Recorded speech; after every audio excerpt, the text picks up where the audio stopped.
I sat down thinking I was going to talk about the Seattle Seahawks Parade here in Seattle where I live, and the fact that 700,000 people showed up. But then the Cleveland Cavaliers fired their GM Chris Grant during the podcast. It wasn't actually during the podcast, but it makes me sound like I'm doing breaking news. So see if we can talk about that. Welcome to the Last Show podcast, because this may be it.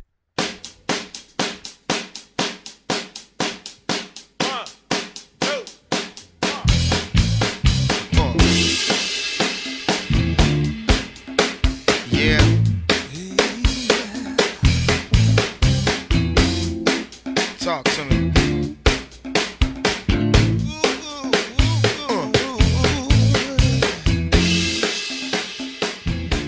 Welcome to the show. So the Cleveland Cavaliers do have a pulse. Apparently, someone other than me is pissed off by the performance, and Chris Grant is the first casualty.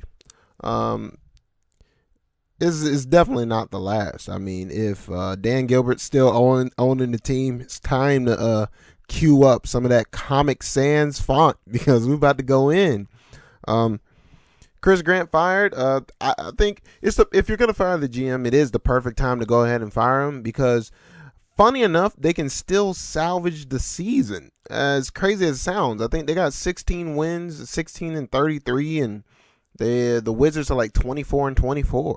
So you're not that many wins off. I guess, what is that? That's 9 games in the loss column.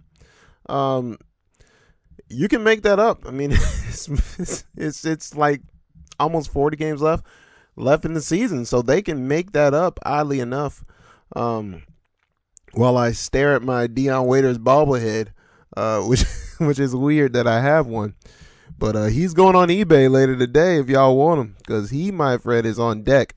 But this is the perfect time to fire him, because you can still salvage the season. It's before the trade deadline, so Dan Gilbert can go all Jerry Jones for the rest of the year. Please the players that he wants, like Luol Deng and Kyrie, with money. They both re-sign in the offseason. You get a real GM in there, and he starts drafting players like Tristan Thompson, Anthony Bennett, and Dion Waiters.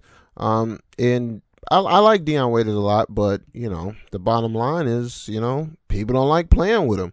And if you're not the star and people don't like playing with you, you're gone. Like, that's the way it works. You know what I mean? Just ask Jason Richardson. Something happened with Steve Nash and Jason Richardson and a black baby. Anyway, so Chris Grant's just the first casualty.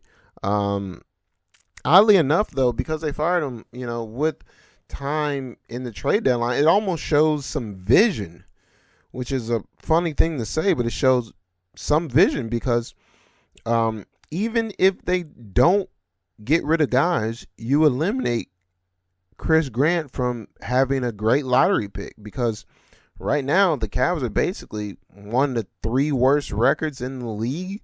And they just lost to the Lakers, who was even worse. Yeah, I think they were like tied with the Lakers, and they lost to them. So they're going to be down there. I mean, the lottery pick is going to be top 5. So worst case scenario, you either bring in a GM that stinks or don't bring in a GM. Your team gets no better. You get a top 5 lottery pick. Chris Grant's not making the pick, which means he can probably play in the NBA. You still have Kyrie under contract. And you got the assets of Dion Waiters, Tristan Thompson, and, Anthony Bennett. By the way, Anthony Bennett actually looking like an NBA player lately. Yeah, so it actually shows some vision. The Cavs aren't in a horrible spot, because they actually may have players that can play. So we'll see what happens. Mike Brown's on deck because Chris Grant got fired. I mean, he might as well go ahead and pack his bags, because if a new GM comes in, which they will, they're going to want their own coach, which means Mike Brown is he's gone. Done. Finito, bendito, dendito. I think that's the way you say that. But so he's gone. Sad but true. And unless he makes the playoffs, by some mythical unicorn like unprecedented chance. If he makes the playoffs, I think he saves his job, the rest of this season and probably next season. But by next season, they should have, a team that can win. And, he could save his job if he can get this team in the playoffs, or at least, somewhere around the 8th seed. But new GM usually is going to want his new coach, and eventually he will be fired. And I don't think that'll be a fair shake for Mike Brown. But you know what? He hasn't gotten a fair shake his entire career, so maybe he's just that dude. I mean, didn't get a fair shake in L.A., didn't get a fair shake in Cleveland the last time, and if he gets fired, it won't be getting one this time, but, I guess that's the way it is. He's destined to be a defensive coach. I don't think it's his fault. I don't think it matters who was the coach of this team. I mean, it could have been, for that matter, that's only dressing 8 players, and then 2 of the 8 players get injured, and they eventually have to foul out players to the point where you're shooting technical free throws, and you still lose the game by double digits. I mean, come on. They were losing the game last night. They lost to the Lakers, and they were losing the game by 29 points to a team that had no players. That's not a coaching issue. That's not a coaching issue. That's a player issue. And time for the players to go. And the first step is firing Chris Grant. So, goodbye and good riddance. I want to talk about the Seahawks fans, if I may. I live in Seattle. 700,000 people showed up to the Seahawks Parade. I didn't even go. I seen it on TV. Not really the parade, people talking about it. And then I seen the number, and I'm like, that can't be right. And then I went home watching ESPN, and 700,000 people. And good for them. Good for them. I'm not a big fan of the Seahawk fan. Like, I can't really stand the fan guy. The guy that actually thinks the louder he screams, the more his team is going to win. Like, I don't like that guy. And the Seattle fan base is littered with that guy, which makes me not like a majority of the Seattle fans. But hats off. Y'all never win, and y'all showed up for once. You actually showed up. That was nice. 700,000 people. That's the way you do it. Because if Cleveland ever wins anything, I hope 700,000 people show up. So salute to Seattle. 700,000 people. But on the back end, if y'all were that passionate about a team that won, why didn't you show up to those basketball games? I mean, Kevin Durant wasn't enough. Couldn't show up to the game. I mean, if just a third of y'all showed up every 3 games, I think you still have a team and a championship contender in 2 sports, which would make you, I guess, the West Coast title town. You'd be, I guess, the equivalent to like a LA situation, where it's like the Raiders and something else. But hats off to Seattle. Good for y'all. And as one person said on ESPN, there's 700,000 people at this parade, and all of them think they're the 12th man. That's it for the podcast now. A lot of stuff went up on the website today. Just check it out. I mean, I posted a whole bunch of videos, several posts, 2 new videos on YouTube. Check out my YouTube page. Subscribe to my YouTube page. Working on a new hour CD later this year. So check out the YouTube page, man. Got 2 new clips on there. Got my Ocean Fist clip on there. I got my Safeway Trader Joe's clip up on there. So subscribe to the YouTube page. As a matter of fact, video version of this podcast is available on YouTube. And at the end of this video, I will post the Ocean Fist video. And you can buy a t-shirt on my website, CourtneyShaneWilliams.com. And, celebrate the cause. And the clause? The what? The cause and the fun.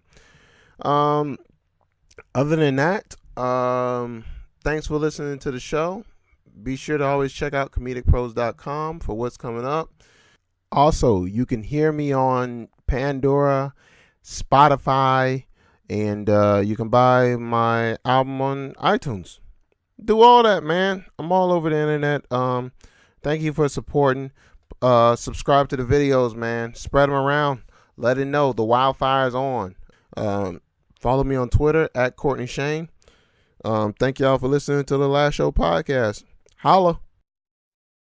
I got sick the other day. I drank too much juice the other day, and I got sick. It's a hard thing to admit. This grown man, OD'd on juice. Stop thing to admit, and you may laugh, but think about it. Like, how much juice could you drink and still stand up straight? Honestly. Like, in your brain, you think, oh, juice is no big deal. But how many cups could you, if we had a juice drinking contest after the show, where would you slot in with the rest of the audience? Like, how much juice could you have? Ooh, I can't have any more juice. You gotta sit down, take a nap. Like, you don't know your juice limit until you hit it. When you hit it, the next thing you know, you're calling in sick to work. Hey, I can't make it go. I had too much juice. I can't even fit my pants. I can't fit my pants. I went up 2 sizes because of the juice. The only thing I can fit is my girl's yoga pants. All I can fit is don't ask me why I know. Don't ask me why I know that. Sometimes we role play. I play the creepy guy that watches her works out at the gym, and I put on the yoga pants. They got this slick pocket in the back. I don't know what the pocket is for. I put my keys and my iPod back there. I don't know what the pocket's for. That's sick. What happened was I was drinking Ocean Spray. I wasn't used to the Ocean. That's 100% juice Ocean Spray. They put it on the front. We keeps it 100. They put it right across the front, and I tested Ocean Spray's gangster. I wasn't used to Ocean Spray. I used Safeway juice. That's what I know. It's not real juice. It's make-believe juice. If you look at the front of Safeway's, they put fruit on. It's not real fruit. You got to look close. There's somebody kicking a bruised plum down the street. People running opposite directions. But the Ocean Spray is real fruit. But you pour Ocean Spray, it comes out as thick, like they get Ocean Spray straight from the cow's tit. Put it in you. You should have to peel back the label of Ocean Spray. There should be some side effects on the side of that thing. You don't operate heavy machinery when you're drinking Ocean Spray. I wasn't used to the consistency of it. I got drunk drinking Ocean Spray. Because if you look at it, there's fruit on it. They shouldn't even put fruit in the front of Ocean Spray. Like, it should just be Malcolm X making a fist. I got sick. You can get your official Ocean Fish t-shirt at CourtneyShaneWilliams.com right now and have that sexy logo on your chest. And there's me being sexy in that Ocean Fish shirt. Get yours today at CourtneyShaneWilliams.com.